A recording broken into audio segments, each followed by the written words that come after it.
Hello, and welcome to, unfortunately, just an audio only episode.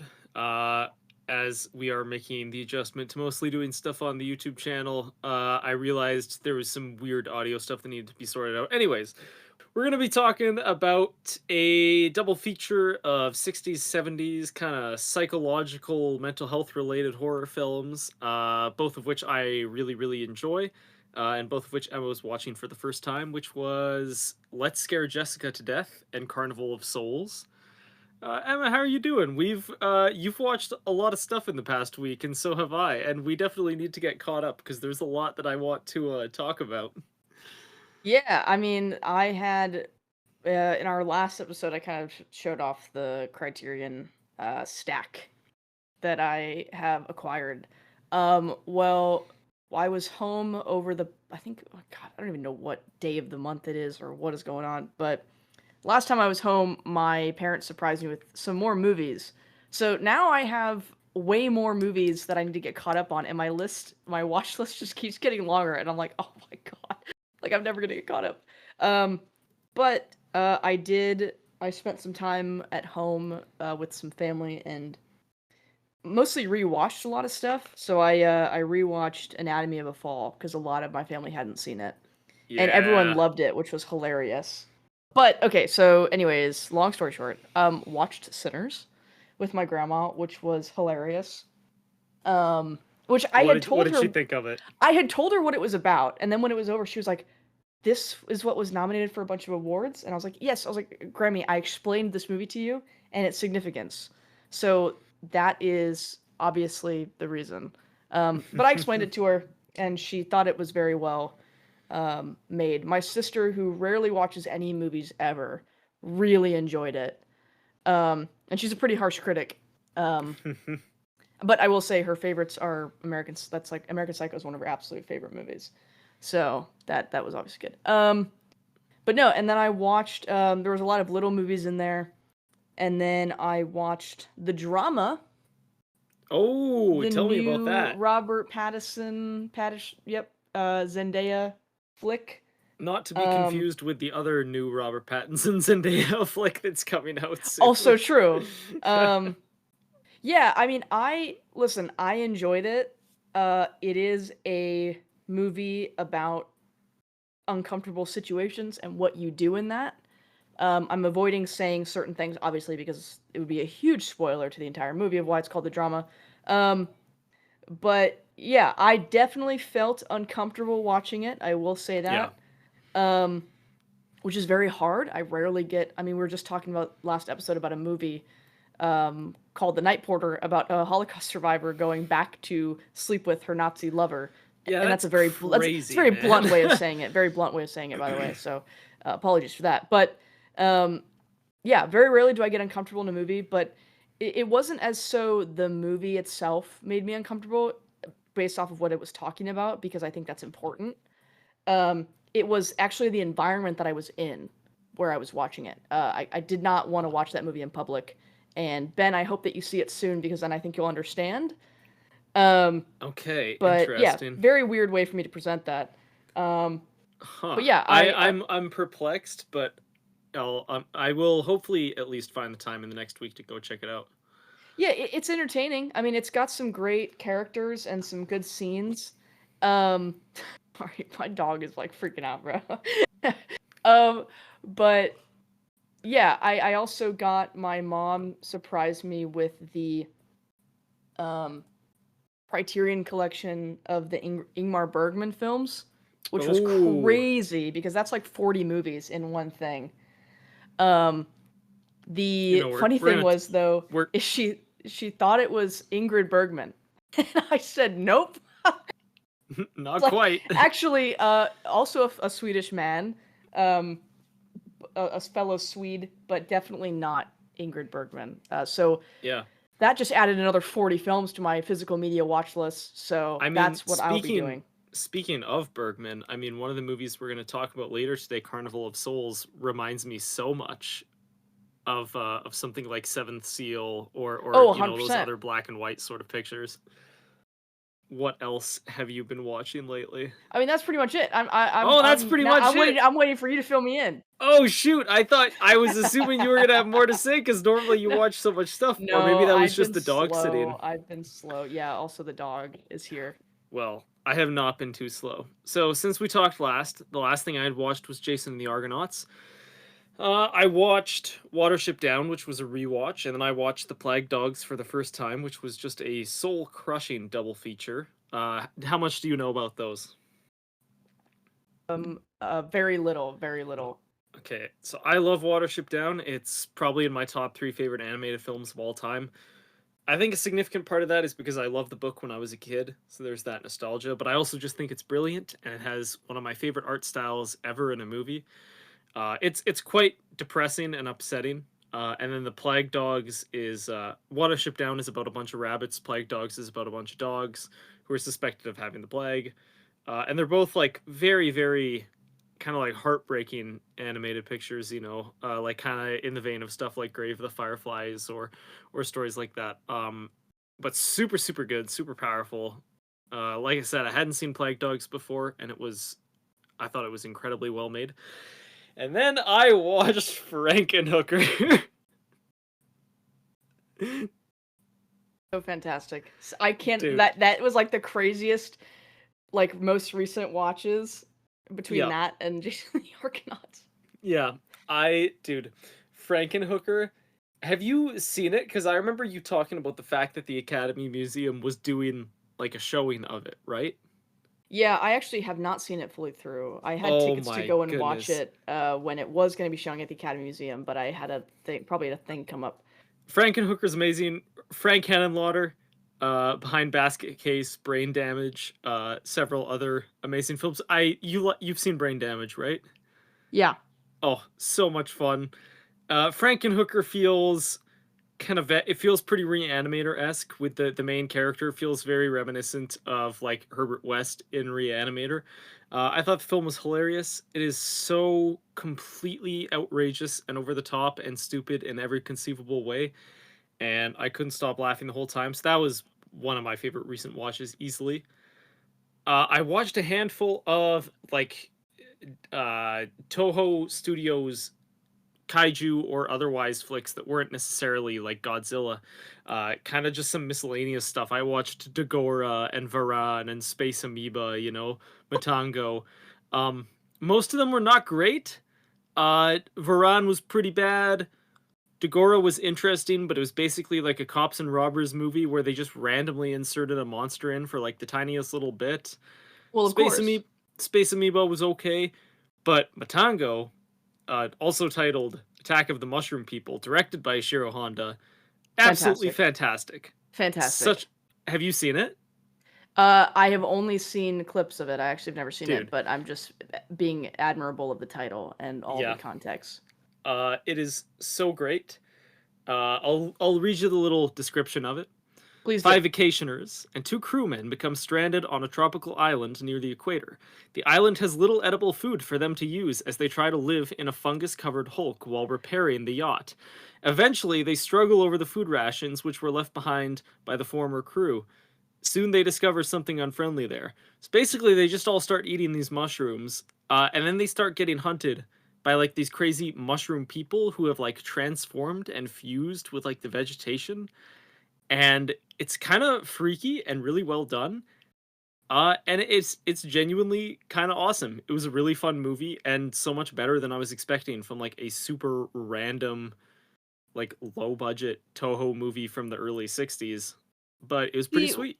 why can't filmmakers make stuff like that now? Like, Yeah. why can't we It is just get? Come on now, that's what I want to see in the theater. That's what I'll It's pay the my money level of for. weird that I think every film should aspire to be. I Just so agree. much fun, so ridiculous. I watched The Blob, which was awesome. Wait, which one? The 88 one? Chuck Russell, or the... 1988. Okay, yeah. That was a lot of fun. Freaky monster design, fun, classic monster movie, very, very 80s. I don't really have a ton to say about it. I just thought it was enjoyable. Nirvana, the band, the show, the movie. Oh my goodness. Are you familiar with what this is, Emma?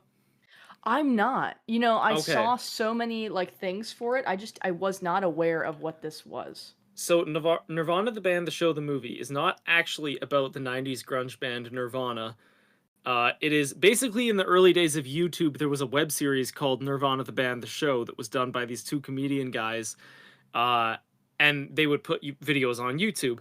This guy, Matt Johnson, the director, he did Blackberry with Glenn Howerton a couple years Okay. back. But anyways, it's a very meta, fourth wall breaking time travel kind of buddy comedy, sort of in the vein of like not really the kind of movie we've had very much of, I would say, over the last 10 years or so. So it felt really refreshing.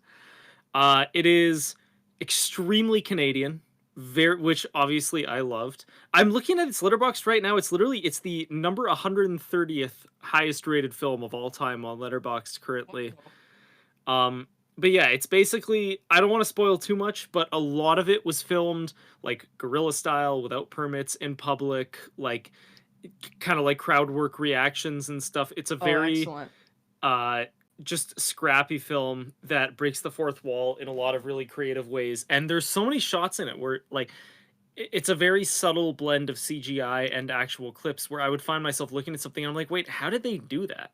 Like it's just so well made and so refreshing. I thought it was the funniest comedy in years. Absolutely. Excuse me. Oh my gosh, I can't stop hiccuping. Absolutely loved it. It was so good. Um, Other than that, I watched a couple more things. I watched a movie that I thought I was gonna love, and I absolutely hated. That was James Gunn's Slither from 2006. Generally, I would say I like James Gunn as a director. I've liked his stuff before. Uh, I don't know what it was about the body horror elements in this movie that freaked me out so much, but like I had an easier time getting through Audition than Yeah. Slither. Like it just ugh, I thought it was so disgusting. I yeah, I absolutely hated it, which I guess like the film is trying to be gross, so I suppose it's very effective in that way, but I just found it impossible to enjoy. Did not like. Next up, In a Violent Nature 2024. I wanted so badly to like it because the concept is so cool. Oh, Have you yeah. seen it? No, I haven't, but we were chatting about it a little bit before this. Yeah. In a Violent Nature, yeah, I so very much wanted to like it. Unfortunately, I thought it was only okay. I thought it was such an interesting concept. I just feel like it was kind of a missed opportunity in a lot of ways, and maybe like under a different director or something, they could have executed it a little bit better. But with that said, I have really high hopes now for the sequel movie that's coming out because if they are able to, take that same concept and just refine it a little bit, make it a little bit more engaging, interesting to watch, I can see myself absolutely loving the films. I love the slow pace. I love Yeah. the slow kind of stalking horror. I love the lush natural environments. Everything on paper, it's like this is a five-star movie for me that I would love. It just needs a little bit more to it than what we got with In a Violent Nature for me to feel that way. And then most of my other watches were rewatches. I rewatched Aliens, James Cameron's, and The Empire Strikes Back, just because it was like, I don't know, I wanted a comfort watch that I'd seen a million times, and those are both super enjoyable movies. I watched Carnival of Souls, which we're going to talk about today, and then I finished the Katsi trilogy that I started after you Oh, got me okay. interested. Yeah. And as you said in the past, I thought the second one was pretty cool too, but I thought the third was just okay. Yeah. I wasn't really a huge fan of the sort of like digital graphics that we got, and it just Yep. like it kind of felt unnecessary compared to the first two. And Uh-huh. I guess I just didn't really get it in a weird Yep. way. I agree. And We're on I the mean, same yeah, page. that's just kind of how I felt. Yeah, I mean, I sorry, I completely blanked. I did also watch Alfred Hitchcock's Rebecca, which I actually had never seen before. I also have Um, not seen that. has been on the list for a while, obviously, because I feel like it's, with the exception of Psycho, I feel like it's heralded as his masterpiece, which there's validity there for sure. It's got Laurence Olivier and Joan Fontaine. It's beautifully shot. It's got some of the best black and white cinematography, like with the exception of movies that Greg Toland shot, like Citizen Kane and stuff. It's got some of the most beautiful black and white cinematography. Um, and the story itself is really great. And like all around, it is just a great old Hollywood picture. I would say though, it definitely was not uh as good as I had expected. Mm. Like I would still rewatch it. Like if someone was like, "Hey, I haven't seen Rebecca," I'm like, "Oh, you should see it. Like, let's watch it." One But of I think my like, oh, go ahead. one of my more hot takes when it comes to film is that honestly, I'm not a huge fan of Albert Hitchcock. Yeah, Uh, in general, I mean, obviously that's not a blanket statement that applies to all of his films, but just in general, from the handful that I have seen, I don't know. I don't think it's really. I don't think he's really my style. yeah. I mean, the movie he did in I think Or Alfred '56. Hitchcock. Sorry, I No, said you're good. Albert You're good. Hitchcock. He did a movie called Rear Window with Jimmy Stewart and Grace Kelly. That is my absolute favorite Hitchcock. It's also in like my top 10 films ever. I love Yeah, that movie. I think it's such an interesting exploration of voyeurism. Um, so I did watch that, and then I also watched David Lean's Summertime, which was also a Criterion film that I got that I showed last episode. That has Katharine Hepburn in it, and actually genuinely enjoyed that a lot more than I expected. Um, yeah. I've been you meaning to know, watch Rear Window for a long time because I love Jimmy Stewart so much. oh, But it I is just have so never gotten great. around it. And also, like you were talking about with those themes of voyeurism, I mean, Blue Velvet is my Yeah, favorite film of all time, and yeah, there's similar themes that are explored in that. So I've always kind of been curious to watch it, yeah. but I So I just haven't made did my way check to those it. out. Yes. Well, Oh, hey, the today's person. movies today's movies I'm pretty stoked to talk about because I mean, for those of you that have listened to previous episodes, you might have heard me say a few times that there's a handful of sort of oddball, off the beaten path 70s horror films that I really particularly enjoy, and was hoping to talk about at some point in the podcast. And the first of those, now that we're getting to, is Let's Scare Jessica to Death. And the 70s is also just my favorite decade for film by a long shot. I So good. absolutely love the 1970s, both in North America and in Europe and all over the world, in Japan, etc. It just, across the board, is unanimously my favorite decade. And I think specifically when you narrow it down to subgenres that were prevalent and being made a lot of in that time period, I think I could safely say my absolute favorite is the sort of low budget indie vibe psychological horror that you get with Let's Scare Jessica to Death. What were your thoughts on it as a first time viewer? Because it's definitely a bit of a slow burn, but it is, how do I put it? It's like a warm blanket of a movie to me in a very strange way, even though it is technically a horror film. Like we were just talking about in the last episode, it is one of those ones that's oddly comforting to me, and I'm curious if it felt that way to you as well. That is so bizarre. Really? But in the best way possible. I mean, no, I it was so funny because I was watching it. I watched it yesterday, I think. These past couple days have just been a complete blur. This whole week has. Hmm. But I was watching it, and the only thing I could think was, I mean, I agree with you. The '70s is my absolute favorite decade of film in all regards, all genres, everything. You had still to this day some of the greatest movies ever made in that decade. Definitely. Um, so with that obviously comes a wide array of original movies that may have been critically successful or not, may have been financially successful or not, but either way, they are still fun to watch. Like, cause they're just so original. And like this one, like I was watching it and I was just like, this is so bizarre. I was like, how did Ben find this movie? Because it sort of it sets itself up as one way, where you're kind of, for me, it felt very reminiscent of um Texas Chainsaw Massacre, because you had like a collection of characters that were just kind of there, and all of them were kind of unique, and we're kind of learning about a little of them. And then, shocker, vampires? Question mark. What's going on there? We got to deal with I know, this right? now. Um, but it's also it's a representation of a vampire in like the most fantastic gothic way possible. Like just where she's wearing like a gothic white dress, and like that's about I it. I Um, love it so much, dude. I so mean, yeah, obviously it's the iconic. super Sorry, fun. sorry, sorry. Please continue. No, I'm no, I was talking just gonna over say you. it's just like it's just a lot of fun. Like definitely was. I'm glad I watched it because it's just so it's just so itself, if that makes sense. Like Yeah.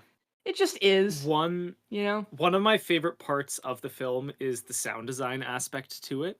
Often you Yeah. have the internal monologue with Jessica combined with sort of these weird, like seductive whispers coming from like the vampiress type character. You've got the singing with the guitar. You've got the very kind of 70s background music. The sound design of this film is so immersive. I love the way it kind of almost like hypnotizes you a little bit, and the way it puts you in the point of view of this protagonist where you're not sure if what's being presented to you as the audience is actually what's legitimate or if it's just what this character is seeing. I think it's so fantastic, and also, I mean, Yeah, hand and in hand. oh, go ahead. Sorry. No, no, no, you go ahead, go ahead. Well, no, I was just gonna say, like, um, I love it when horror movies, they just go with, like, the classic, like, we're in, like, a campsite, basically. There's a giant lake where something is gonna go wrong. And, like, there are definitely elements, I think, of, like, Friday the 13th in this, because you've got that You have the a iconic any visual of the yeah, and coming out of the anytime I see lake. a female character in a boat on a lake, like, fleeing something, I'm like, "Oh, this is great." Because, like, one of my favorites, I don't know if you've seen it, but, is a slasher film called The Burning, that Tom I had Savini That's been did. on my watch list forever. It's so great. It's a very underrated, slasher film. I think it was before Friday the 13th? I could be wrong on that.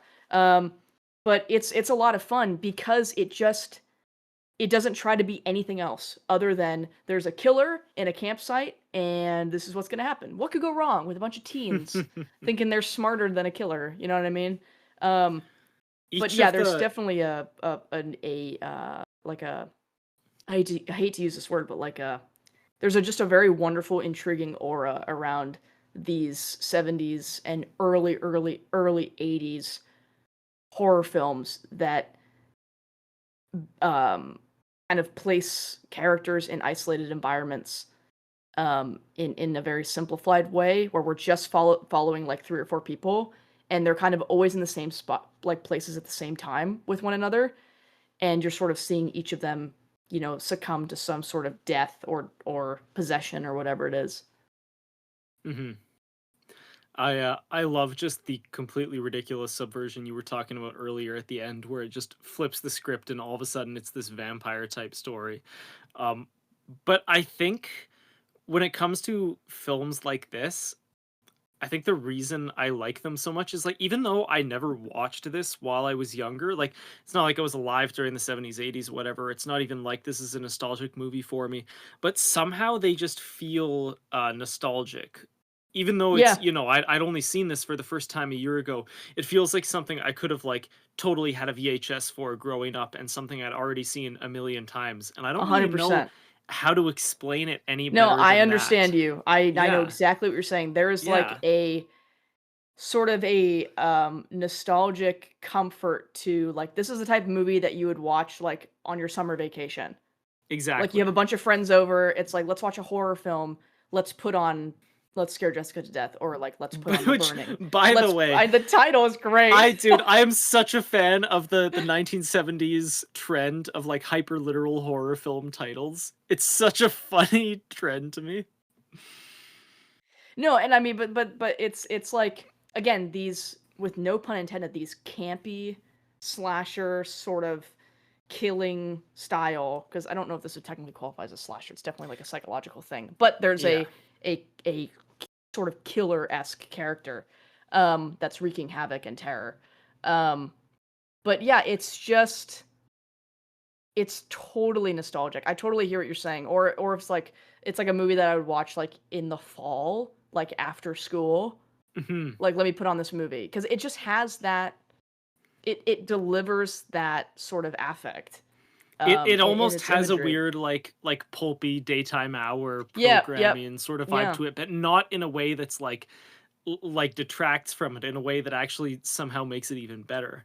Maybe Hundred that's just percent. sort of the film grain and the warmth of like the recording, or I don't know exactly where that comes from, but it's one of those movies that like if I can't decide what I'm gonna watch, I'll just throw it on because I'm not really gonna get tired of it. And it's just a really great thing to kind of watch in the background, which obviously also sounds bad because like watch in the background, you shouldn't watch any movie like that. You should always No, but give I it get your what you full mean. attention. But Yeah. yeah, No, it was super bizarre, but super, super, super fun. And I completely understand what you mean. I mean, I think there's like almost a whole list that yeah, you and I could make of like movies that give off a very similar like response. for sure. But So Let's Scare Jessica to Death had a budget of 250,000. hell yeah. Our other film today, Carnival of Souls, had a budget of 33,000. Isn't that crazy? That is nuts. Which, by the They, way, I was doing research on Reddit uh yeah, right before we started recording because I was like, "Oh, I wonder what other people like." Because again, Carnival of Souls I had heard of before, but Let's Go Jessica to Death I hadn't. well, actually, hold on. I hate to cut you off, but No, just you're good. because it's on topic, you had asked me a moment, or you'd said a moment ago, like, how does Ben find these things? Oh yeah, yeah, The yeah. only Please, the please only answer. reason I find films like this is because I intentionally seek out lists on like Letterboxd or other Oh sites or yeah. Reddit or whatever of films that are exactly in this vein. Otherwise, I would have no way of discovering them. But I just search, like excuse me, like underseen '70s horror or whatever, and eventually I find things like this. That makes a lot of sense. Sometimes it's also things that I stumble upon with physical media. Like there's a couple films restored by like Synapse Films that just because I saw that label on the DVD, I was like, oh, I'll pick it up, Yeah. and then it ended up being some like like Lamora, Child's Tale of the Supernatural, or like random ultra obscure cult classics like that. That's another one of the reasons I love physical media, because I wouldn't find out about a lot of these unless I just randomly stumbled upon them in a bargain bin or at my media exchange or whatever. That's true. Yeah. But yeah, so anyways, you were talking about Carnival of Souls, and then I totally cut you off. I'm sorry. No, no, you're fine. No, like so Let's Go Jessica to Death I actually hadn't heard of before, but Carnival of Souls I had. Um and when I was doing like when I was looking on Reddit, people actually it was a Reddit thread that was about Let's Scare Jessica to Death, and there were multiple people that were saying, "Oh, if you like Carnival of Souls, you should watch Let's Scare Jessica to Death." Like I'm not even kidding you. Like Oh, people were really? writing about, "Oh, if you like this, you should watch this." And I'm like, that is so funny. I mean, they listed a couple other films that I can't remember off the top of my head, but Yeah, um, I can see the similarity in the two films.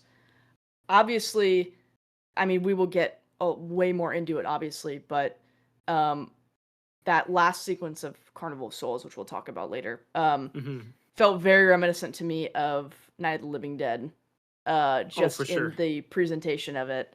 Um, but yeah, I mean, again, both these movies just go to show that we're dealing with horror films or psychological thrillers, however you want to define them, um, as just very great, like female led horror like storytelling. Absolutely. And it's just very fun. I mean, sure, I'm sure not everything is um politically or socially correct in a lot of these movies, but still, it's still enjoyable to see great performances from incredible female actors. Um 100%. so yeah, both are very, very fun.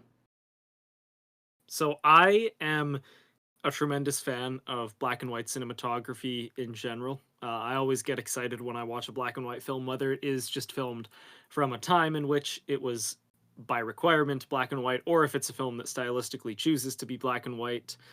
I always really enjoy that. And when it comes to old school black and white films that were filmed that way out of necessity, I there's something about the black and white in this film that takes these very ordinary, everyday looking locations and somehow paints them in this weird, uncanny light just by draining the color out of everything. And there's also, Hmm. I mean, maybe that is an intentional choice, again, to do with the revelation that you learn at the end of the movie with why there's no color in the world, or maybe that's just me reading into it too much. Either way, I think if a lot of these shots were colorized, they wouldn't necessarily be as unsettling as they are. And there's just something about that sort of Twilight Zone black and white vibe that intrinsically makes it a little bit more freaky. Oh, yeah, dude, the Twilight Zone reference is spot on, like, I didn't even think Yeah. about that. Um, no, I mean, again, I think people, like it's funny because, in the early stages of, like, um, sort of, achievement filmmaking, so, like, let's just take the Academy Awards, for instance. It wasn't until I think, like, the 1960s or so that they started having just one film win for best cinematography. Prior to Mhm. that, it was one film would win for black and white cinematography and one film would win for color Oh, cinematography I actually because didn't know that. not everybody was using it. Because if you think about it, in 1939, you had obviously Wizard of Oz was the film that sort of you had it beginning black and white and then end in color, and it was kind of this like back and forth thing. But then you also had movies coming out that same year that were still fully in black and white because of how expensive it was. So I think it was. I'm gonna find the answer for you. Um, Yeah, yeah, yeah. I believe it was. I'm gonna find the year that we stopped having. Well, I can make a comment while you're looking for it if Oh you well, want, I which actually is just found it. oh, go for Sorry. it then. It looks like 1967 was the first Yeah. year that they awarded a film for best cinematography with just one movie, and that was Bonnie and Clyde. Prior to that, you had in 1966, you had Who's Afraid of Virginia Woolf win for black and white cinematography, and A Man for All Seasons win for color cinematography. So you had two different awards, and it's kind of like even what I was saying earlier about Rebecca. I think people assume that color is the better way to go to get these beautiful camera shots. And for some instances that is true. I mean, if you look at a movie um like if you take the cinematography of Roger Deakins, for instance, and you look at Sicario or Blade Runner 2049 or 1917, these are Mhm. some beautiful shots that really utilize vibrant colors and saturation and all sorts of things. But then you have other films like Carnival of Souls or a movie like Rebecca or even, the work of Sidney Lumet, like 12 Angry Men, where black and white cinematography is really, really wonderful because you have such power over shadows. It's sort of Mhm. like the shadows become your color, and you're kind of manipulating those to make rooms look smaller or bigger or whatever. I mean, I think some of the greatest cinematography ever is um, anything by is a film called Ivan's Childhood by Andrei Tarkovsky. Like one of the most incredible uses of black and white cinematography. And then from an American standpoint, um, the Third Man with Orson Welles is like some of the most probably arguably one of if not the most famous example of black and white cinematography and how incredible it is. Um, but this movie, in my opinion, Carnival of Souls would not have worked without black and white, without Yeah. it being black and white. Like I just don't think it would have. No, I Um, agree. and I would say the same about Night of the Living Dead. Like I don't think that movie would have worked. They did a colorized version, I think, later on. Yeah, Um, but why? Why would you yeah, watch that? It's no like one's watching yeah, it's like what it's like watching It's a Wonderful Life in color. yeah, and I mean, like I know that certain films, like obviously, like Parasite, there's a black and white version. I have not Logan, seen there's a it. black and white version as well. But yeah, there's certain films. Oh yeah, Logan, yeah. So Shin Godzilla. Shin Godzilla. But again, that's what I'm saying. It's like certain films, I would be curious to see it in black and white, but I don't know if I necessarily need to. Yeah. Or else it would have been released only in black and white if that was the artistic choice to be done. Mhm. But it's a fascinating thing when people do that. 2 points of interest with this movie with me. I've said in the past how much I love organ soundtracks. I mentioned it the first time when we were talking about Candyman, but I love organ in any soundtrack, whether that's Interstellar or Pirates of the Caribbean or Candyman, or in this case, Carnival of Souls. Or Phantom of Pretty the much Paradise. Phantom of the Paradise. Yes, that too. And another thing that's interesting about this is so when it was released, it didn't have a copyright on the print, so it immediately went into the public domain. And the reason this movie, it performed moderately okay at the box office, but the reason it built up this cult following was because since it was public access, it was a late night TV staple, and thus when physical media rolled around, there was a lot of demand for it to be released on physical media from audiences who'd grown to love it over the years. And now all the way in 2026 it has a Criterion release and is considered this real cult classic. And I just love that this $33,000 budget film from the 60s gets to have that reputation somehow by this chain of events. It's kind of the exact same thing that happened with It's a Wonderful Life, which I just mentioned. Yeah. No, and it's like that's actually I think how I had found out about or I knew about the movie before was the Criterion release. Yeah, Which you know that it's is also Criterion. how I discovered. Not for us to both go into our film bro modes, but you know if it's on Criterion. That's Man, an achievement. I can't believe they got me with a double whammy of the Radiance films and Criterion sales in the 1 week where I They're just wasn't trying to trying to drain spend your money. paycheck. Yeah. Oh, so painful. But yeah. But I mean, I agree with you that, you know, again, we've talked about this so many times with movies like Annihilation or Mandy or anything like that, but um let the audience please never forget the incredible sound design and soundtracks that exist in horror films. They are such tools for the storytelling in these movies, to elevate suspense or elevate thrill or violence Absolutely. or whatever. It's such a wonderful thing, um, because I think we forget sometimes when we're watching films that keyword is watching. You know, where it's a visual experience, but there are so many more aspects of our senses that can be activated from experiencing physical media or watching anything. Um, and I think so much of that comes down to soundtracks and sound design and everything like that. I mean, Annihilation would not be nearly as effective of a film if it did not have that inhuman soundtrack Yeah. or sound design. And same goes for I think the like you know said it fantastic, you know, earlier when we were talking about Let's Scare Jessica to Death, like that sort of hypnotic echo of the sound design in that movie of her hearing the voice from the lake. Um just adds a supernatural element to the movie that we would not get. I don't think would be as effective if we just saw like a apparition appear over the lake and sort It of is interpret it from there. it is remarkable how similar they are, and even now that I'm thinking of just how the lake factors into the plot. Uh Earlier when we were talking about Carnival of Souls, you had mentioned the ending, and I'm curious because this was your first time watching, did you know the twist at the end going in, or was that a surprise to you? Spoiler alert that she's dead. Yes. Okay. Or at least So that is how I interpret it. yeah, so the unfortunate yeah, spoiler alert from a movie from 1962, guys. um you know, the unfortunate thing is I don't know, maybe this was just like a misread on my end, but so this Carnival of Souls is on HBO Max for those that want to watch it. And that's how I watched it. Um but I think cuz the synopsis that it gives on HBO Max says a church organist is haunted by terrifying visions of a spectral carnival after surviving a deadly car crash. I don't know what my brain was doing, but I read rather than where it says terrifying visions of a spectral carnival after surviving a deadly car crash. I read it as terrifying visions of a spectral carnival after dying in a car crash. Oh. So I watched this whole movie knowing that she was dead and then being bummed later when I wrote about it in my film journal. I was like, man, I really wish I wasn't spoiled that she was dead. I wasn't. So I'm really confused. Like, That's I don't so know funny. what happened. But if I hadn't known that, I think I would have like been like way more responsive to like what you just asked. But for some reason my brain read it as dying in a deadly car crash. Don't know how, That's don't know why.